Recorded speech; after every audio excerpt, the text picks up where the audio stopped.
नमस्कार दर्शकों, मैं प्रकृति मोहन आपका स्वागत करती हूं हमारे आज के कार्यक्रम कृषि दर्शन में। दर्शकों, आज के हमारे कार्यक्रम का विषय है अदरक व लहसुन के रोग, इस पर नियंत्रण व भंडारण। और इस विषय में जानकारी देने के लिए हमारे साथ हमारे स्टूडियो में उपस्थित हैं डॉक्टर मीनू गुप्ता, जो कि doctor Yashwant Singh Parmar university of horticulture and forestry Nauni में वनस्पति विज्ञान विभाग में बतौर सह आचार्य कार्यरत हैं। डॉक्टर मीनू गुप्ता, आपका बहुत बहुत स्वागत है हमारे स्टूडियो में। धन्यवाद। देखिए डॉक्टर मीनू, लहसुन और अदरक हमारे खाने की दो ऐसी चीज़ें हैं जिनके बगैर हमें ऐसा लगता है कि जो स्वाद है खाने में वो नहीं आया फिर वो अधूरा है। तो इसी के बारे में हम आपसे बात करना चाहेंगे। सबसे पहले हम शुरू करते हैं कि हमारे प्रदेश में जो लहसुन और अदरक की जो फसलें हैं उनकी क्या स्थिति है प्रेजेंट अगर सिनेरियो को देखा जाए तो।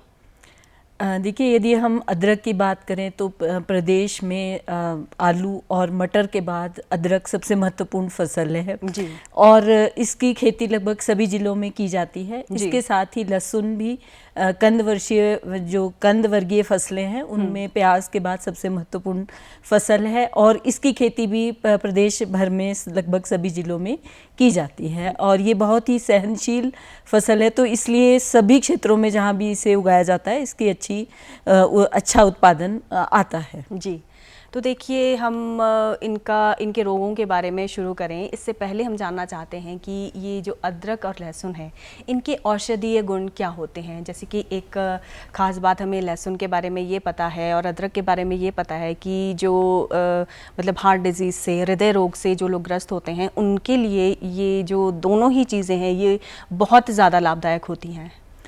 जहाँ तक अदरक की बात है तो जैसे आपका श्वास संबंधी रोग हैं या आपका पेट संबंधी रोग हैं तो या आपके पेचिश वगैरह लगे हैं तो उसमें इनके औषधीय गुण अदरक में पाए जाते हैं। तो उन लोगों में यदि हम अदरक का इस्तेमाल करते हैं तो लोगों को काफ़ी लाभ मिलता है। इसके साथ ही लहसुन में भी जैसे आपने बताया हृदय संबंधी रोग है या वात है, गैस है, उन सब के लिए भी और इसके साथ साथ ही घुटने के रोगों के लिए भी अदरक का इस्तेमाल किया जाता है। उनके निवारण के लिए लहसुन का इस्तेमाल किया जाता है। जी, हमारे प्रदेश में किन ज़िलों में सबसे ज़्यादा जो है अदरक और लहसुन की खेती होती है या उपज हमें अच्छी मिलती है जहाँ पर?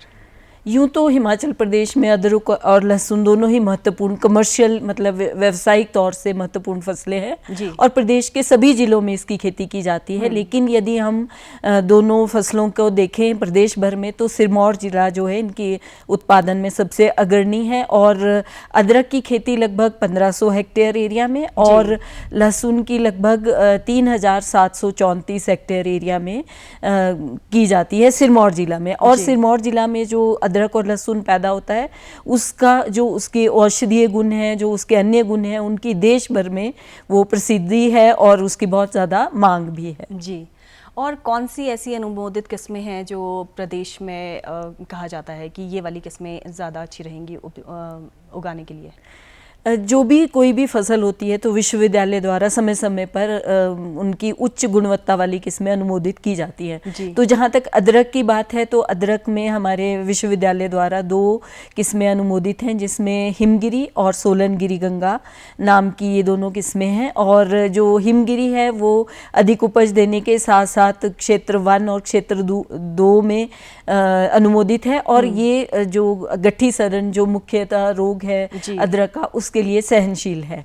और जो सोलन गिरी गंगा जो दूसरी अनुमोदित किस्म है ये भी अधिक उपज देने वाली है। इसके साथ साथ इसमें औषधीय गुण भरपूर मात्रा में पाए जाते हैं। जी, और इनको उगाने का उचित समय क्या होता है? नहीं, अभी मैं लहसुन की भी बात करना चाहूँगी। तो यदि हम लहसुन की बात करें तो हमारे विश्वविद्यालय द्वारा 4 किस्में अनुमोदित हैं। तो जिसमें large segmented, Solan selection, selection 1 और GHC 1 नाम की जो ये 4 किस्में हैं तो इसमें अलग अलग प्रकार से ये अनुमोदित की गई हैं। जैसे जो लार्ज सेगमेंटेड है इसके क्लोव्स या फांके हैं वो आकार में बड़ी हैं।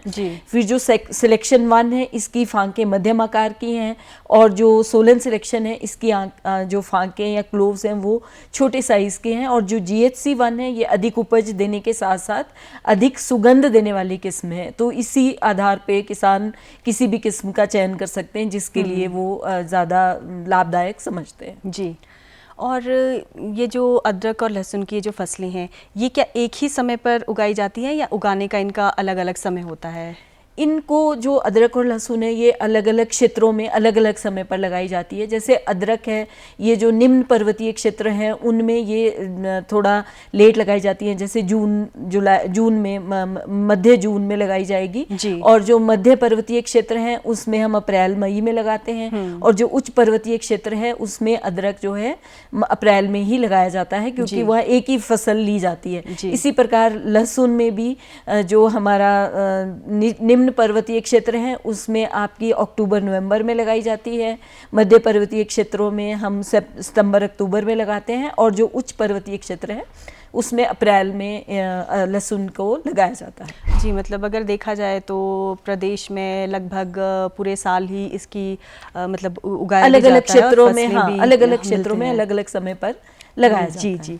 और ये जो जैसे हम बीज तो डालते ही हैं तो क्या मात्रा होनी चाहिए, किस तरह का रेशो रहना चाहिए कि हमें अदरक और लहसुन की अच्छी फसल या अच्छी उपज मिले? जहाँ तक अदरक की बात है तो 18 से 22 क्विंटल्स प्रति हेक्टेयर या फिर 150 से 180 किलोग्राम प्रति बीघा। इसी प्रकार लहसुन में 5 से 6 क्विंटल प्रति हेक्टेयर और 40 से 50 किलोग्राम प्रति बीघा की दर से जो बीज की मात्रा उचित है जो हमारे विश्वविद्यालय द्वारा अनुमोदित है। जी। अदरक में कौन से ऐसे मुख्य रोग हैं जो लगते हैं? यदि हम रोगों की बात करें तो अदरक में सबसे प्रमुख है गट्ठी सड़न। तो आमतौर से गट्ठी सड़न यानी राइजोम रॉट या गट्ठी का सड़ना, लेकिन इसमें अलग अलग तरह से लक्षण आते हैं जो कि वो रोग कारक कौन सा एसोसिएटेड है, यानी कि किस रोग कारक की वजह से ये गट्ठी सड़न हो रहा है उस पे निर्भर करता है, जो उसमें अंततः पौधे के ऊपर या खेत में जिस तरह के लक्षण आते हैं। तो मतलब आपके कहने का मतलब है किसी एक वजह से गट्ठी सड़न नहीं होता, उसकी अलग अलग वजह होती है। तो लेकिन जैसे आम भाषा में तो हम गट्ठी सड़न ही बोल देते हैं, लेकिन कौन सा रोग कारक उसके साथ संबंधित है या उस रोग को गट्ठी सड़न को कर रहा है उसके हिसाब से थोड़े थोड़े खेत में और गट्ठी के ऊपर भी लक्षण में अंतर रहता है। जैसे मैं आपको थोड़ा विस्तार से बताना चाहूंगी तो 3 इसमें रोग कारक मुख्यतः गट्ठी सड़न के लिए जिम्मेदार हैं, जैसे कि जिसमें से 2 फफूंदे और 1 जीवाणु है। तो जो 2 फफूंदे उसमें से एक पीथियम और एक फिजेरियम, ये दोनों फफूंदे, तो इनके गट्ठी सड़न में ये अंतर रहता है कि जब पीथियम की प्रजाति द्वारा गट्ठी सड़न होता है तो हम उसको सॉफ्ट रॉट बोलते हैं, यानी कि नरम विगलन। तो उसमें क्या उसके लक्षण ऐसे होते हैं कि जब गट्ठी सड़ती है तो वो नरम हो जाती है, उसको आप हल्का सा दबाएंगे तो नरम हो जाएगी। और इसी प्रकार खेत में भी लक्षण ऐसे होंगे कि वो जो तना है उसमें नीचे के पत्ते पीले होंगे, और यदि आप हल्का सा उसको जर्क देंगे या झटका देंगे तो आसानी से वो तना जो है गट्ठी से निकल जाएगा, क्योंकि वो पूरी गट्ठी जो है मिट्टी के अंदर सड़ जाती है।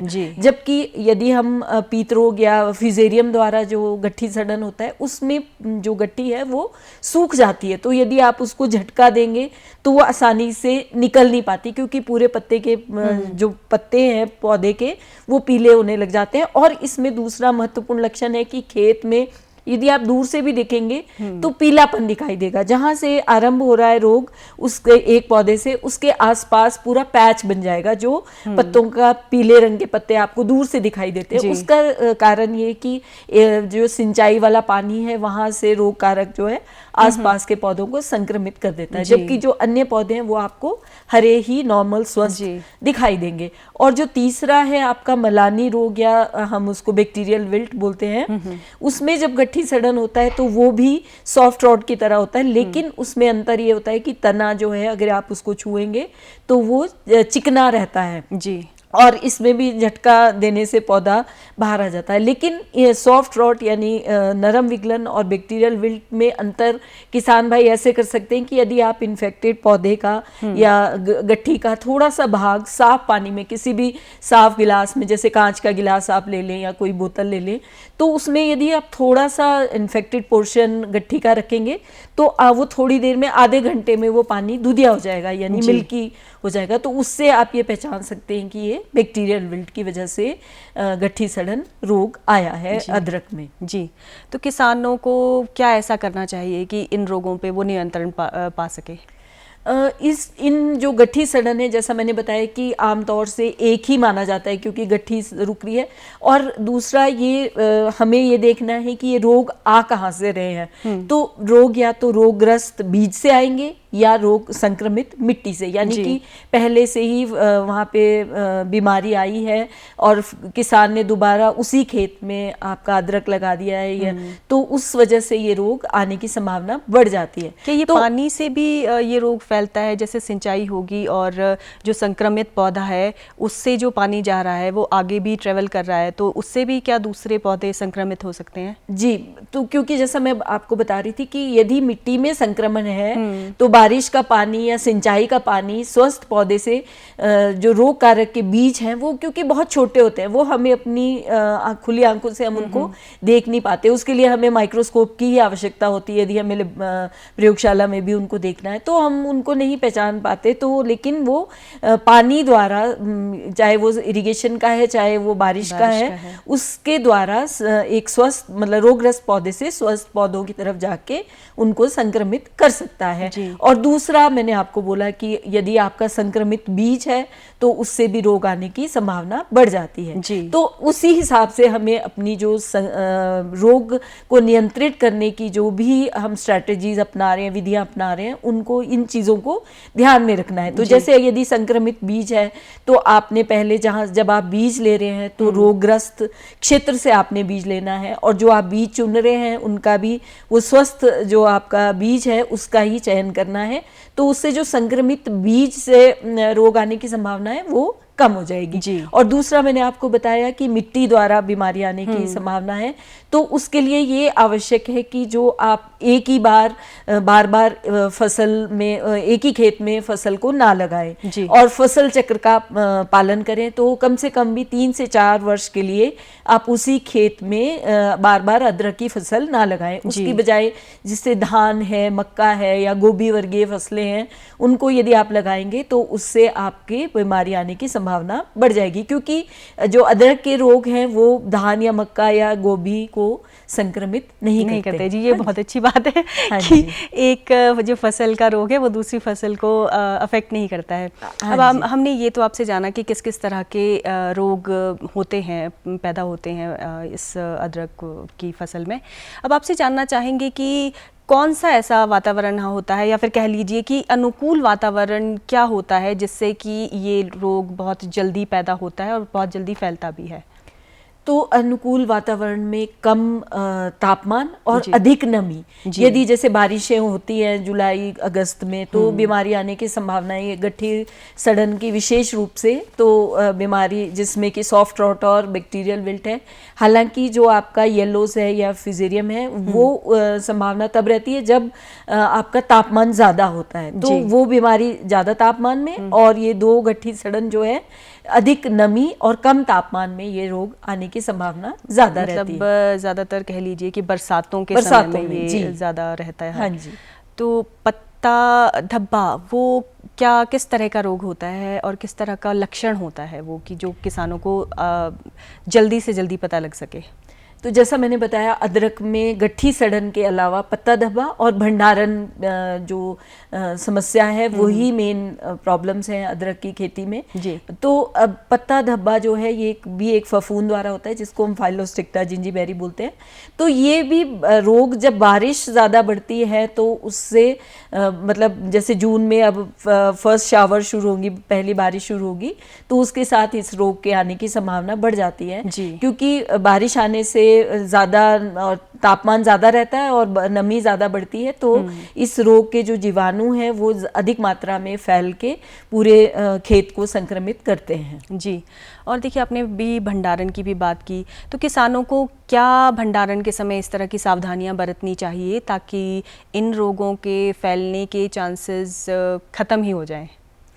भंडारण का जैसे हम अदरक में बात करें तो ये बहुत ही महत्वपूर्ण स्टेप है, या इसके बिना अदरक की खेती अधूरी है, क्योंकि हमें भंडारण ना केवल अपने बीज के लिए स्टोर करना है जिंजर को, बल्कि उसके अलावा जो पूरे वर्ष हमें अदरक खाना है तो तब भी हमें भंडारण की आवश्यकता है। तो भंडारण में हमने ये देखा है कि बहुत से रोग कारक हैं जो भंडारण में फफूंद और बैक्टीरिया दोनों तरह के जो हमारे अदरक को रोग कारक रोगग्रस्त करते हैं जी। तो भंडारण में अक्सर 70% तक हानि भी पाई गई है, यानी कि इतना अधिक रोगी जो हमारे रोग कारक हैं वो उनको ग्रस्त करते हैं। तो भंडारण सबसे महत्वपूर्ण है अदरक की किस्म में, खेती में। तो अदरक की अगर हमें भंडारण करना है तो सबसे पहले तो आपको यही करना है कि जब आप भंडारण के लिए अदरक का चयन करें तो वो रोगग्रस्त ना हो, यानी कि उसमें किसी भी प्रकार का रोग ना लगा हो, स्वस्थ हो, और उसके बाद उसको अदरक को ट्रीट करके यानी कि उपचार करके ही गड्ढे में दबाएं। ये हमारे विश्वविद्यालय द्वारा अनुमोदित एक विधि है जिसके द्वारा हम अदरक का भंडारण कर सकते हैं। तो इसमें आपको उपचार के लिए फफूंद नाशक जो दवा है उसका घोल बनाना है। उसके लिए आप प्लास्टिक का कंटेनर ले सकते हैं, उसमें प्लास्टिक के कंटेनर में जैसे हमारा मैंकोजेब नाम की दवा है वो 250 ग्राम प्रति 100 लीटर पानी की मात्रा में उसका आप घोल बनाएं। और इसमें ये आवश्यक है कि आप सीधे 100 लीटर पानी में घोल ना बनाएं, पहले थोड़ी क्वांटिटी ले लें, जैसे 5 लीटर 10 लीटर उसमें हम घोल बना लें ताकि अच्छे से घोल बन के फिर पूरी क्वांटिटी में डालें। नहीं तो कई बार वो अच्छे से घुल नहीं पाता जो दवा है, क्योंकि ये वेटेबल पाउडर हम इनको बोलते हैं जिसमें कि ये पूरा घुलनशील नहीं होते बल्कि एक पाउडर के रूप में घोल में घुलनशील बनते हैं। तो इसलिए पहले कम मात्रा में पानी में घोल लें, फिर उसको पूरी मात्रा में डालें दवा को, फिर उसमें अदरक को आप डिबो के, जैसे यानी 100 लीटर यदि आपने घोल बनाया तो 80 किलोग्राम आप एक बार में ट्रीट करें, फिर उसको निकाल दें। फिर उसके बाद क्योंकि पानी का वॉल्यूम भी कम हो जाता है, आधे घंटे के लिए आपने डुबो के रखना है, फिर उसको निकाल देना है। फिर जो आपकी बाकी की मात्रा है जैसे 70 किलोग्राम वो डाल दें, फिर उसको निकाल दें। इस तरह से आपने पूरा अदरक का जितना भी आपका अदरक है जो आपने खेत में लगाना है उसका उपचार करें। उसके बाद इसको कम से कम 24 से लेकर 48 घंटे तक हवा में अच्छी तरह से सुखाएं फैलाकर। और यदि आपकी जैसे नमी ज़्यादा है तो आप पंखे का प्रयोग भी कर सकते हैं ताकि जो अदरक के ऊपर है वो नमी जो है पूरी तरह से ख़त्म हो जाए। उसके बाद ही आप इसको भंडारण करें। और ये उपचार हम अनुमोदित करते हैं कि जब आपने खेत में अदरक को लगाना है तब भी आप उपचार करके ही लगाएं, तो आपकी बीमारी आने की संभावनाएं खेत में कम हो जाती है। जी, ये अदरक को धूप में भी सुखाया जा सकता है, जैसे आपने नहीं, इसको छाया में ही सुखाना है आपने, तो इसीलिए धूप में नहीं, या तो आप छाया में सुखाएं या फिर पंखे का प्रयोग भी कर सकते हैं। जैसे छाया में आपका वो अच्छे से नहीं सूख रहा है तो कम से कम 24 से 48 घंटे तक सुखा के उसके बाद रखें। और ये भी आवश्यक है कि जैसे आपने 3-4 महीने के लिए आपको भंडारण में अदरक को रखना है तो बीच में आप एक बार 1-1.5 महीने बाद उसको निकालें, और यदि उसमें फिर भी रोग ग्रस्त आपको अदरक दिख रहा है तो उसको दोबारा से छंटाई करें, दोबारा उपचार करें और फिर से भंडारण करें, तो आपके रोग आने की संभावना बहुत ही कम हो जाएगी। जी, अब बढ़ते हैं लहसुन की तरफ। लहसुन में लगने वाले कौन कौन से रोग हैं? यदि हम लहसुन की बात करें तो कुछ रोग जो है पत्तों के ऊपर आते हैं, कुछ जो है जो इसका कंद है या बल्ब है उसमें रोग आते हैं। तो पहले मैं बात करूंगी जो आपके पत्तों के ऊपर आते हैं लहसुन में रोग। तो उसमें 3-4 महत्वपूर्ण रोग हैं, जैसे पर्पल ब्लॉच है, स्टेम फाइलम लीफ ब्लाइट है, या रस्ट है, या डाउनी मिल्ड्यू है। ये पत्ते के ऊपर वाले भागों में यानी पौधे के ऊपर वाले भागों में पत्तों को संक्रमित करते हैं। और यदि हम पत्ते के नीचे वाले यानी कंद की बात करें करें तो उसमें मेनली बेसल रॉट और वाइट रॉट, यानी उसको हम कंद सड़न और सफ़ेद विगलन या सफ़ेद सड़न के नाम से जानते हैं। और ये भी जो कुल्लू क्षेत्र में लहसुन की खेती हो रही है, हमारे पास कई रिपोर्ट्स आई थी, तो वहाँ पे जब हमने देखा तो ये वाइट रॉट या ये सफ़ेद सड़न है, इसका बहुत ज़्यादा प्रकोप हुआ और काफ़ी ज़्यादा मात्रा में वहाँ पे मतलब पूरे खेत भी लोगों के नष्ट हो गए इस रोग की वजह से। और हमने ये भी देखा है कि कुछ समय से जो हम लहसुन ले रहे हैं मार्केट से, तो वो लहसुन बिल्कुल अंदर से सड़ा हुआ होता है, बाहर से वो ठीक है लेकिन अंदर से सब कुछ ही सड़ा हुआ होता है। ये भी जो आपने अभी बताया कंद संबंधित रोग ही होता है जी। तो ये भी कंद संबंधित रोग है जिसमें मेनली मैंने आपको कंद सड़न जो फिजेरियम रॉट का नाम बताया, उसकी वजह से संक्रमण जो है खेत से स्टोरेज में और स्टोरेज से खेत में ये चलता रहता है जी। इसके अलावा हालांकि कई रोग कारक है लेकिन मुख्यतः आपका फिजेरियम यानी कंद सड़न जिसको हम बेसल रॉट भी बोलते हैं, उसकी वजह से ये भंडारण में भी रहता है और जब हम खेत में फसल को लगाते हैं तब भी इस रोग के प्रकोप से काफ़ी ज़्यादा नुकसान किसान भाइयों को होता है जी। हम अब ये थोड़ा सा डिटेल में जानना चाहेंगे कि जो पत्तों पे जो रोग लगते हैं, जैसे कि आपने बताया कि पर्पल ब्लॉच होता है और इस तरह के आगे, वो हम चाहेंगे कि थोड़ा सा प्रकाश डालें ताकि हमारे किसानों को वो अच्छे से बात समझ में आ सके। देखिए, जो पर्पल ब्लॉच और स्टेम फाइलम लीफ ब्लाइट है, ये दोनों एक जैसे से रोग हैं और जब पौधा कमज़ोर होने लगता है या उनमें जैसे उसके कुछ टिश्यूज़ किसी भी वजह से डैमेज हो जाते हैं, उनमें कोई रोग लग गया या डेफिशिएंसी है या कहीं जो उचित सस्य क्रियाएं नहीं की है या कहीं चोट लग गई है, तो उस वजह से या इवन बाद में जब फसल पकने लगती है तो वो पत्ते पीले पड़ने लगते हैं, तो इन दो रोगों के आने की संभावना उस वक्त ज़्यादा रहती है। और इनके लिए यही है कि आप फसल का स्वास्थ्य का उचित देखभाल करें और जो फसल चक्र मतलब आपके जो अवशेष हैं पौधों के, उनको अच्छी तरह से नष्ट कर दें, क्योंकि यदि हवा का प्रवाह फसल में उचित रहेगा तो पत्तों पे जो रोग आते हैं उनकी संभावना कम हो जाती है। हाँ जी, क्योंकि हवा से जो जीवाणु हैं, जो भी फोलियर पैथोजन या पत्तों पे आने वाले रोग हैं, उनमें प्रॉब्लम तभी ज़्यादा आती है यदि हवा का प्रवाह खेत में उचित रूप से नहीं है। हाँ जी।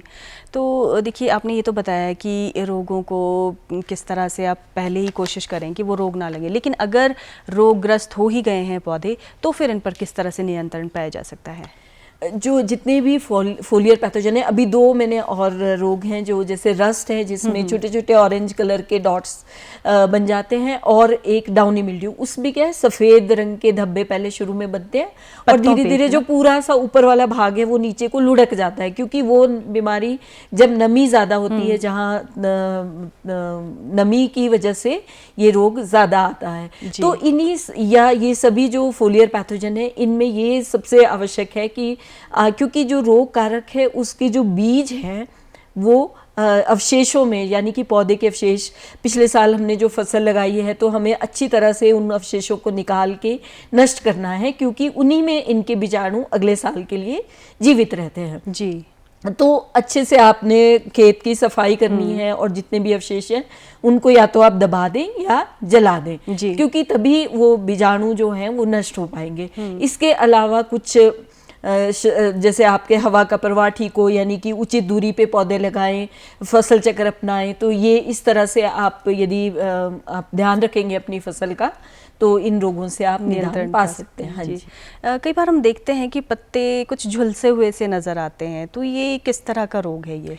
ये जो मैंने आपको बताया पत्ता झुलसा, तो ये स्टेम फाइलम लीफ ब्लाइट की वजह से होता है जी। तो इसमें क्या होता है कि जो जब फसल पकने लगती है या फिर उसमें कोई रोग लग गया है, मतलब ऑलरेडी कोई बीमारी आ गई है, तो उस वजह से क्योंकि पौधा कमज़ोर हो गया तो ये बीमारी ज़्यादा आने लगती है, तो पत्ते जो है स्ट्रॉ कलर यानी कि ब्राउन से लाइट येलो से हल्के भूरे रंग के होने लगते हैं, और धीरे धीरे वो बाद में इनमें जीवाणु बनते हैं जो कि काले रंग के होते हैं, और पूरा आपका कई जब बहुत ज़्यादा संक्रमण होता है इस रोग का तो पूरे खेत में पीले पीले ही पत्ते आप देख सकते हैं। तो उस तरह के लक्षण खेत में नज़र आते हैं जी।